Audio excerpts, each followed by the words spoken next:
គាត់ព្យាយាមបំបីប្រលឹងចេញពីរាងកាយគឺរត់នានិយាយដោយទឹកភ្នែកគាត់ជឿថាបើគាត់អាចធ្វើបែបនេះបានគាត់នឹងរកឃើញអាថ៌កំបាំងនៃជីវិតនិងសេចក្តីស្លាប់ប៉ុន្តែការពិសោធន៍របស់គាត់បរាជ័យក្មេងស្លាប់ក្នុងការឈឺចាប់ចុះវេជ្ជបណ្ឌិតនោះស្រីណាសួរ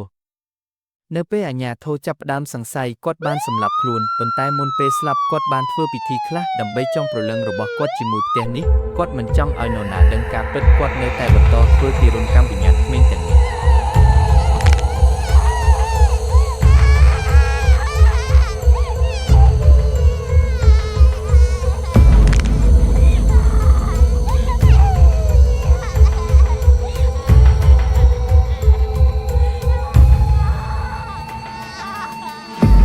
ស្រាប់តែមានសំឡេងយំពីគ្រប់ទីវិញ្ញាណក្មេងចាប់ផ្ដើមលេចមុខម្ដងមួយពួកគេព័ទ្ធជុំវិញក្រុមអ្នកស្រាវជ្រាវ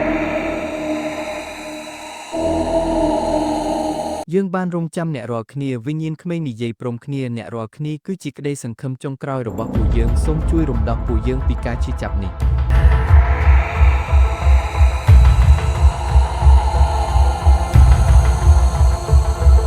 ស្រាប់តែពន្លឺពណ៌មាសចាំងចេញពីរាងកាយរតនានាងញ័រខ្លួនហើយនិយាយដោយសំឡេងផ្សេងពួកយើងមិនអាចទុកឲ្យគាត់បន្តធ្វើទារុណកម្មក្មេងទៀតទេ